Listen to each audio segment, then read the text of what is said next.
El Poder Judicial del Estado de Baja California Sur evoluciona para ti. Estás sintonizando un programa de conexión ciudadana sobre temas jurídicos de interés social de una manera ágil y ligera, buscando resolver dudas relacionadas con la impartición de justicia. Esto es Hablemos de Justicia. Comenzamos. Muy buenas tardes para todos los radioescuchas. Bienvenidos a Hablemos de Justicia, un programa del Poder Judicial del Estado de Baja California Sur. Estamos transmitiendo en vivo desde el Instituto Estatal de Radio y Televisión por las frecuencias 99.1 FM y el 1050 de amplitud modulada. Los saluda a su servidora Livia Vázquez, directora de Comunicación Social del Poder Judicial, y como todos los miércoles me encuentro acompañada de mi compañera, la consejera de la Judicatura, licenciada Ligia Patricia Muñoz Peña. Muy buenas tardes, consejera, gracias por acompañarme como todos los miércoles en este programa. Hola, buenas tardes, Livia, muy buenas tardes a todos nuestros radioescuchas, gracias por sintonizarnos a través de la radio de Sur California y comentarles que a partir de este momento puede comunicarse con nosotros al teléfono de aquí de cabina, que es el 12-223-28, o bien contactarnos a través de nuestros correos electrónicos, que son hablemosdejusticia@bcs@hotmail.com o bien hablemosdejusticia@tribunalbcs.gov.mx. En estos correos nos puedes enviar algún tema que sea de su interés o alguna pregunta que haya quedado, ¿no? Alguna duda respecto al tema de hoy o a cualquier otro que hayamos tenido en los programas. Bien, pues esta tarde nos complace presentarles a nuestra invitada. Ella es la doctora en Derecho Mirna Elia García Barrera, es directora de Equidad de Género y Protección a Grupos Vulnerables en el Poder Judicial del Estado de Nuevo León, y con quien estaremos platicando del tema de juzgar con perspectiva de género. Consejera, si no me equivoco, ella estuvo hace algunos días realizando un curso. Así es, nos impartió el curso Juzgar con Perspectiva de Género el 29 y 30 de abril. A todos los servidores públicos, jueces, secretarios de acuerdos, secretarios proyectistas, excelente, por cierto. Mirna, muchísimas gracias por estar aquí en nuestro programa. Muchísimas gracias, de verdad, saludo a todas y todos, de verdad a todas las personas que nos están escuchando. Muchísimas gracias, licenciada Livia, y muchísimas gracias, consejera. En serio, ella es la culpable, usted es la culpable de que esté por aquí, sin duda alguna, y muy agradecida. Es importante los temas, y fíjense cómo una de las obligaciones que estuvimos revisando en el taller y que viene siendo en la jurisprudencia, se procurará lenguaje incluyente.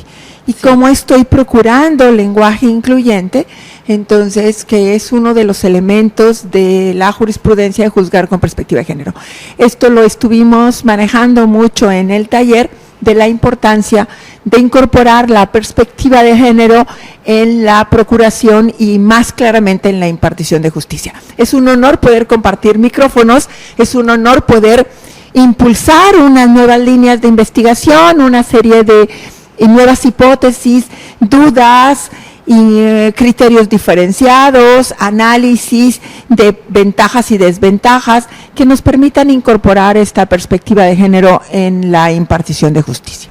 Doctora, primeramente para que todos y todas nuestros radioescuchas entiendan del tema en concreto, ¿nos puedes compartir qué significa perspectiva de género? Así es, la perspectiva de género es una metodología, es una serie de lineamientos, es un caminar, es una serie de análisis que nos permiten poner precisamente en ese análisis las asimetrías de poder, que nos permite poder visibilizar estas diferencias históricas que tenemos para los hombres y para las mujeres. Hasta que la dignidad se haga costumbre, veíamos en un video en el curso. Esta frase, entonces, que tenemos que luchar, pero somos iguales en dignidad y en derechos, pero seguimos siendo diferentes los hombres y las mujeres. Entonces, estos lentes violetas me van a poder permitir visibilizar estas asimetrías históricas que se han manejado en el mundo y poder identificar lo que la Corte ha denominado, siguiendo el derecho internacional de los derechos humanos, categorías sospechosas. Rasgos de la persona que no se puede desprender de ellos. Focos rojos para la impartición de justicia, para la procuración de justicia, pero más en especial para las y los impartidores de justicia. Focos rojos que deben de ser analizados, previstos, identificados, delimitados por las y los juzgadores para poder hacer realidad el derecho a la igualdad. Esto es lo que me permite esta metodología, esta serie de lineamientos, de metodología, de caminos, y que son diversos y especializados en cada caso concreto. No es fácil, no es fácil. ¿Por qué? Porque tenemos que abandonar el formalismo jurídico. Este abandono del formalismo jurídico, este abandono del positivismo, este abandono de preceptos normativos neutrales. Entonces, y que me va a permitir esta nueva visión que no es solo impartir justicia con base en la legalidad, sino impartir justicia con base en el control convencional y difuso, con base en el control constitucional, haciendo realidad el derecho a la igualdad. Excelente. Más o menos ya comentaba ahorita, pero ¿quiénes tienen la obligación de juzgar con perspectiva de género y por qué la tienen? Esto inicia en el 2009. Tuvimos 2 sentencias importantes. Rosendo Radilla Pacheco, sí, a finales de noviembre.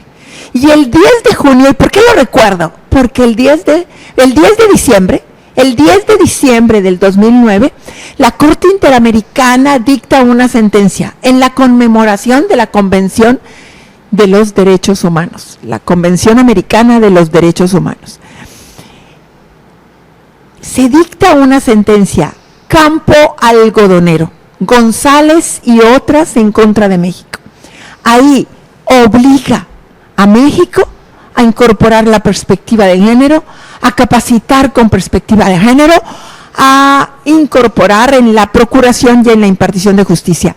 Y la Comisión Nacional de Tribunales Superiores de Justicia de la República Mexicana, la CONATRIP, sí, empieza a generar la obligación de unidades de género de cada una de los poderes judiciales, de la Federación y de todas las entidades federativas. Todas las entidades federativas hemos firmado el pacto para introducir la perspectiva de género en esta obligación de capacitarnos, de incorporar esta metodología en donde permita visibilizar estas asimetrías de poder, y ahí surge la obligación de juzgar con perspectiva de género en la procuración y en la impartición de justicia. En esa sentencia se analiza esta respuesta que los primeros respondientes realizaban. Acuérdense que esto es conocido, Campo Algodonero y González y otras, como las muertes de Juárez. Sí, así es. Entonces, y ahí decían, andaban de voladas, mira cómo se visten, mira el largo de la falda. Esto trae como consecuencia esta reflexión de la incorporación de la perspectiva de género. Hay que aclarar, la perspectiva de género no es solo para beneficio de las mujeres. Las mujeres, como los hombres, estamos pertenecemos a grupos o somos personas en situación de vulnerabilidad. O sea, formamos parte de grupos de personas en situación o en estado de vulnerabilidad. Y eso hay que aprender a verlo. La desigualdad, la discriminación, estos focos rojos que tenemos que identificar, y es obligación de las y los juzgadores, por la sentencia, por el protocolo que la Corte emitió en el 2013 y por una jurisprudencia que son los elementos para juzgar con perspectiva de género, y es la 22 emitida por la primera sala de la Suprema Corte de Justicia, 22 del 2016. Estas es el fundamento legal de incorporar esta obligación de juzgar con perspectiva de género. Bueno, pues vamos a una pausa y ya regresamos. Estamos con la doctora Mirna Elia García Barrera hablando de juzgar con perspectiva de género. Ya regresamos. Vamos a un corte y ya regresamos. Esto es Hablemos de Justicia. Ya estamos de regreso. Esto es Hablemos de Justicia. Ya estamos de regreso, se encuentra con nosotros hoy la doctora Mirna Elia García Barrera, con quien estamos hablando acerca de juzgar con perspectiva de género. Muy bien, doctora, para aprovechar el tiempo, me gustaría que me comentara por qué es importante juzgar con perspectiva de género. Porque hacer realidad el derecho a la igualdad. Porque el mandato constitucional, precisamente incorporado con la reforma constitucional, esta reforma que implica el principio pro persona, generada por Rosendo Radilla Pacheco, por la sentencia de don Rosendo Radilla Pacheco, dice hacer realidad el derecho a la igualdad. Tenemos igualdad formal e igualdad material, pero nos falta la igualdad sustantiva. Hay una serie de diferencias, desigualdades sociales, económicas, que implican este reconocimiento e identificación de las categorías sospechosas. No se elige ser mujer, no se elige ser hombre, no se elige ser intersexual. Me dirían, ¿qué es eso? Le llamamos hermafrodismo. No se elige ser un hombre o una mujer trans. O sea, la llamada incongruencia de género. No se elige ser indígena. No se elige ser migrante, a pesar de que voluntariamente salgo del país o del lugar de origen. ¿Pero por qué salgo? Por las circunstancias, ¿verdad, consejera? Así es. Vuelvo, y también es importante señalar, no se elige la orientación sexual. Esa se siente. Quizás no la vamos a poder ejercer porque va en contra de los constructos sociales. Así es. Entonces, porque el logro efectivo de la igualdad es un mandato constitucional, con un control constitucional y con un control convencional. Es bien importante. Por eso, tenemos que luchar para poder hacer realidad el derecho a la igualdad, y a golpe de sentencias podemos lograr muchas cosas. ¿Qué falta para lograr la aplicación de la perspectiva de género en la procuración, en la impartición de justicia? Primero, una sensibilización, y correctamente lo señala la sentencia Campo Algodonero. La sentencia Campo Algodonero le dice a México, infórmame de cómo se van capacitando. También mandamos informes a la CEDAW. Y tenemos que sensibilizar primeramente. ¿Cómo es esa sensibilización? Decirle a las y los juzgadores que todos tenemos derecho a no estar de acuerdo, por ejemplo, con la ideología de género, como personas, pero como juzgador y como juzgadora, tenemos que conocer la categoría sospechosa, y te obliga el Estado de Derecho, te obliga el control convencional a utilizar los convenciones y los tratados internacionales, a utilizar las sentencias que son precedentes y las jurisprudencias de las cortes internacionales, y más aún la de la Corte Interamericana de Derechos Humanos emitida, y tenemos sentencias como Atala Rifo, González y otras, en contra de México, las sentencias en contra de Perú, las sentencias en contra de Guatemala, como la de Talía González. Talía González es de niña, se le hicieron una transfusión de sangre y fue infectada por VIH. Nunca la dejaron estudiar en una escuela pública ni privada, porque los padres tenían miedo que contagiaran a los demás niños, lo cual no iba a ser así porque era por desconocimiento. Y así nos podemos encontrar una serie de historias relacionadas con una serie de precedentes de la Corte Interamericana de Derechos Humanos, y es obligación de las y los juzgadores incorporar esta perspectiva de género y utilizarla de manera transversal. Todas las autoridades, el Ejecutivo, el Legislativo, el Judicial, pero hoy por hoy nos estamos enfocando a esta obligatoriedad que tienen en la impartición de justicia de poder visibilizar estas categorías sospechosas y fomentar lo que le estamos llamando, fíjense bien, la discriminación positiva. Yo no puedo tratar a los desiguales como iguales porque no son iguales. Tengo que establecer este factor, como por ejemplo la perspectiva de discapacidad. Tengo que proporcionar accesibilidad a las personas sin duda. Pero entonces esa perspectiva de discapacidad, esta perspectiva de género, esta perspectiva de infancia, esta perspectiva de derechos humanos tiene que ser incorporada en el argumento para hacer realidad el derecho a la igualdad. ¿Y tienen alguna injerencia o participación los abogados postulantes? Muchísima. Y yo diría, consejera, que desde la formación del estudiantado, en donde se están formando como juristas.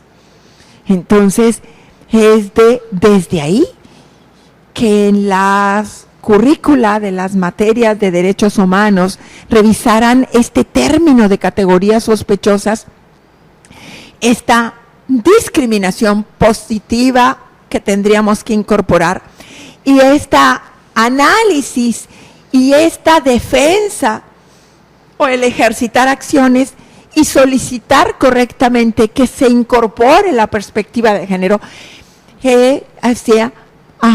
solicitando que se dicte sentencia con perspectiva de género en virtud de estas categorías sospechosas y que debe de ser precisamente solicitado desde el ejercicio o las excepciones. Y en el taller recuerden que estuvimos revisando casos concretos, reales, que se nos han presentado y que esta es la forma de poder, con ejemplos, ¿verdad?, ir sensibilizándonos y además que esto se vaya viendo reflejado en nuestras sentencias. Así es, en el quehacer jurídico. En el quehacer. Y como sociedad, doctora, ¿de qué manera se puede contribuir a esta erradicación de desigualdades sociales? Ahorita tenemos en México una problemática muy interesante. Quizás acá en La Paz no tanto, pero nosotros tenemos en muchas de las entidades federativas la migración de nuestros hermanos del centro y del sur de América. Y se ha fomentado lo que le llamamos el famoso discurso de odio. ¿Qué es lo que tenemos que hacer? Lo ideal sería que se resolviera la problemática en cada uno de sus lugares de origen, pero se tienen que respetar los derechos humanos universales, progresivos y con todas las demás características de lucha. No podemos permitir como sociedad seguir discriminando al LGBTIQ, que me gustaría mucho que pudieran mandar un correo para ver si tienen dudas o que empiecen a buscar qué implica lesbianas, gay, bisexuales, trans, que antes le llamaban transgénero o transexual o transvesti, que ahora la denominación es trans o queer, que significa, quiere ahora tener una expresión de género femenina o una expresión de género masculina, como lo vimos en el taller. La no discriminación y la situación de vulnerabilidad que se encuentran nuestros indígenas, que se autoidentifican como indígenas y que en un momento dado conocen el español, pero que quizás tienen el manejo de otra de sus lenguas. Las personas con discapacidad de todo tipo, como discapacidad motriz, discapacidad visual, discapacidad auditiva, discapacidad intelectual, discapacidad psicosocial, que tenemos también que incorporar. Y así pudiéramos hablar de este compromiso que tenemos que tener como sociedad de poder identificar las personas en situación de vulnerabilidad. Hay algo muy interesante que nos hemos dado cuenta. Las mujeres privadas de su libertad son más abandonadas que los hombres privados de su libertad porque le exigimos mucho. Tenemos que establecer, y termino diciéndoles en los constructos sociales, en donde diferenciamos lo que implica género, porque sexo es una condición biológica, y en cambio género son constructos sociales en donde hemos supravalorado lo masculino, infravalorado lo femenino, que también es algo que se debe de considerar en este análisis y en esta obligación de juzgar con perspectiva de género. Doctora, excelente programa, muchísimas gracias. Hemos llegado al final, se nos fue el tiempo volando. Darte infinitamente las gracias por haber aceptado impartir el curso y por haber aceptado esta entrevista.